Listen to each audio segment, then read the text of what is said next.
ইসলাম কোনোদিন সংখ্যালঘু যারা রয়েছে, হিন্দু সম্প্রদায় লোক, বিধর্মী যারা আছে, তাদের প্রতি অন্যায়ভাবে জুলুম করা ইসলাম কোনোদিন সাপোর্ট করে না। নবী করিম সাল্লাল্লাহু আলাইহি সাল্লাম চরিত্র নয় অপর কোনো মানুষকে তুমি কষ্ট দিবা, এটা ইসলামের কোনো আদর্শ না। যারা ইসলামের দোহাই দিয়ে অন্য সংখ্যালঘু মানুষদেরকে কষ্ট দেয়, দাঙ্গা হাঙ্গামা করে, তাদের বাড়িঘর পুড়ে, তাদের বাড়িঘর ভাঙে ফেলে, এরা কোনোদিন মুসলমান হতে পারে?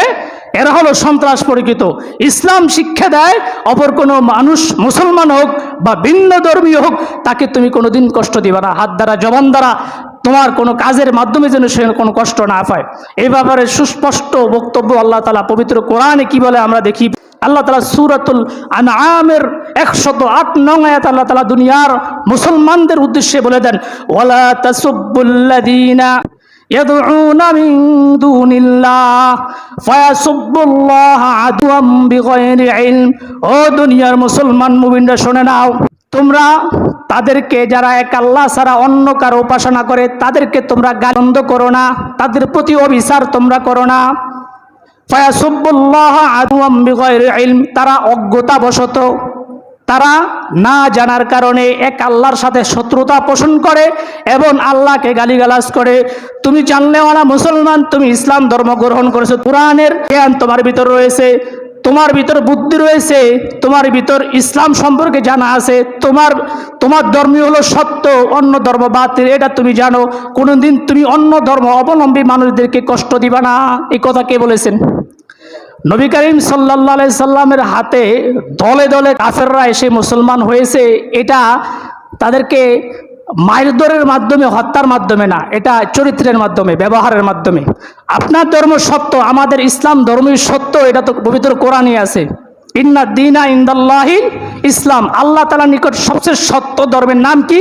ইসলাম। ওমাইয়াবতাগি গায়রাল ইসলামি দীনান ফালাই ইউকবালা মিন, ইসলাম ধর্ম ব্যতীত কোনো ধর্ম যদি দুনিয়ার জমিনে থেকেও থাকে, সমস্ত ধর্ম বাতিল, একমাত্র ইসলাম ধর্মে আল্লাহ তাআলার নিকট সত্য। তাহলে আপনি যদি আপনার সত্য ধর্মের দিকে বিধর্মীদেরকে আহ্বান করতে, সংখ্যালঘুদেরকে আনতে চান, তাহলে আপনার চরিত্র ঠিক করতে হবে। আপনি উত্তম ব্যবহারের মাধ্যমে তাদেরকে আপনার ধর্মের দিকে আহ্বান করতে হবে। এখন আপনি ভাবেছেন তারা অন্য ধর্মাবলম্বী, আপনি তাদের বাড়িতে হামলা করবেন, তাদের উপাসনা আপনি ভেঙে ফেলবেন, তাদেরকে গালিগালাজ করবেন, এটা ইসলামের শিক্ষা না। ইসলামের শিক্ষা হলো তাদের সাথে সুন্দর ব্যবহার করে তাদেরকে দ্বীনের দাওয়াত দেন, তাদেরকে আপনার ধর্মের দিকে আপনি আহ্বান করুন। পরিষ্কার একটা হাদিস শোনে আপনাদেরকে। হাদিসটি হযরত আনাস ইবনে মালিক রাদিয়াল্লাহু তাআলা আনহু থেকে বর্ণিত। হযরত আনাস ইবনে মালিক বলে, একদিন এক বেদুইন ইহুদি মসজিদ ঘরে এসে প্রস্রাব করে দিতেছেন।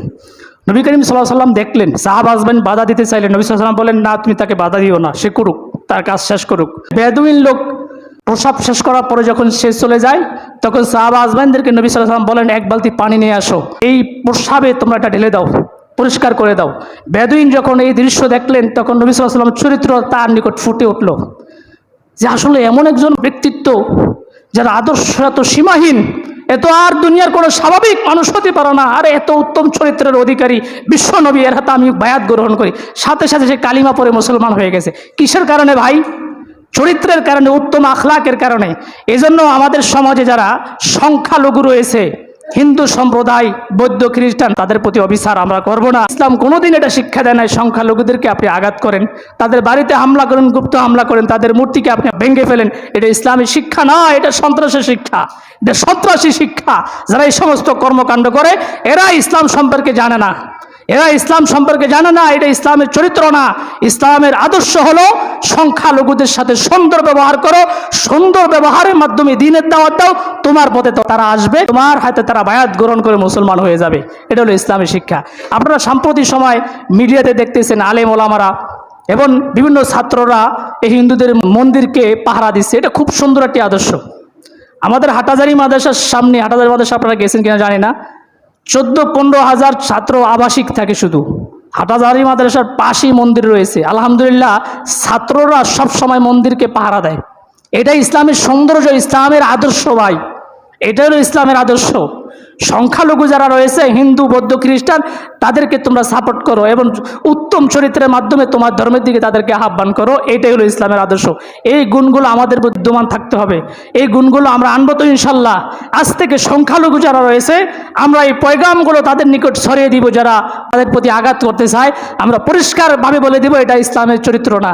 তুমি যেটা করতেছো এটা সন্ত্রাসের চরিত্র। তুমি যেটা করতেছো এটা অন্য কাউকে খুশি করার জন্য করতেছো, আল্লাহকে খুশি করার জন্য না। তাদেরকে উত্তম চরিত্রের মাধ্যমে তুমি তোমার দিনের দিকে আহ্বান করো, তোমার আল্লাহর দিকে আহ্বান করো, ইসলামের দিকে আহ্বান করো। এই পয়গামগুলো তাদের নিকট ছড়িয়ে দিতে রাজি আছি তো ইনশাল্লাহ। সংখ্যালঘুদেরকে আমরা কষ্ট দিব না। হাত দ্বারা, জবান দ্বারা, কথা দ্বারা, এই যে ইসলামের শিক্ষা না। এতক্ষণ পর্যন্ত যা কিছু বলেছি আল্লাহ তাআলা আমাদের সবাইকে বুঝে শুনে আমল করার তৌফিক দান করুক।